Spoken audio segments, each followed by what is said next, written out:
پاکستان کې زده کوونکو ولې خپله استاده ووژله؟ د امر بالمعروف وزیر څنګه ویده دی؟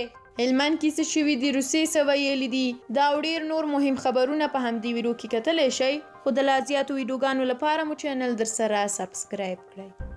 لومړی خبر د دیر اسماعیل خان د انجونو مدرسې د استاد د قتل کیسه ده چې مسؤلان وایي چې د فلاج البنات مدرسې 14 کلنې شاګرد خوب لیدلی و چې استاد حضرت محمد صلی الله علیه وسلم ته سپکاوی کوي.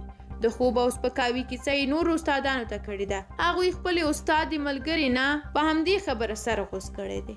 راځو دې خبر ته چې پر افغانستان د روسیې او پاکستان د خارجه وزیرانو ناست او تمسخر. لاوروف وایي ځینو غوښتل افغانستان د نړۍ د سیاستونو په مرکز بدل کړي. دا د اوکراین ته راغلل.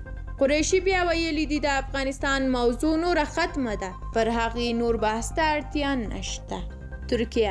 ترکیه وایي د مهربانۍ کاروان په نوم مو د بشري مرستو 1470 ټنه ریل محموله افغانستان ته روانه کړه.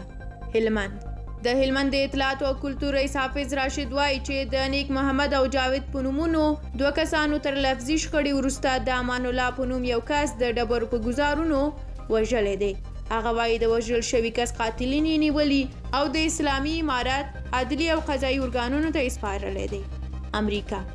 امریکا وایي د ولسمشر پوتین سلاکاران هغه ته له ډاره په اوکراین کې د جګړې د ناوړه بڼې په هکله کره معلومات نه ورکوي. سپینه ماڼۍ دغه راز وایي داسې استخباراتي معلومات لري چې ښایي د روسیې ولسمشر ولادیمیر پوتین او د روسیې پوځي مشرتابه ترڅنګ اختلاف رامنځته شوی او پر روسیې اقتصاد د بندیزونو بشپړ اغیز په هکله هم نوموړي ته سم معلومات نه ورکول کیږي. امر بالمعروف د امر بالمعروف وزیر صاحب لکه چې په خوب کې لګیا دی. سړی حیران شي چې دوی توهین څه شي ته وایي. مامورین دفتر ته نه پرېږدي، تهدیدوي. فردي ازادي چې الله پاک بندګانو ته ورکړي دوی ترې اخیستې. هره ورځ پر موسیقۍ، ویښتانو او ګیره خلک د مرګ تر کچې ګواښل کیږي. دی وایي هېڅ چاته توهین نه دی شوی. د دې محترم په نظر دا توهین لکه چې لکۍ او غوږونه لري که څنګه. او بلخوا بیا اخیری خبر دا دی چې واک ته د اسلامي امارت ته رسېدو 2 میاشتې وروسته کابل ښار کې آریانا سینما یو ځل بیا فعالیت پیل کړ. کابل ښاروالۍ وایي چې آریانا سینما د نوي لید په نوم داستاني فلم نندارې ته وړاندې کړ. د یادې سینما د فعالیت د بیا پیل په مراسمو کې یو شمېر لوړپوړو دولتي چارواکو، هنرمندانو او د هنر مینوالو ګډون کړی و. لملتیا مو مننه. دا هم د نن ورځې مهم خبرونه و چې تاسو ولیدل. د لا ډېرو لپاره د سوله افغان چینل سبسکرایب مه هېروئ.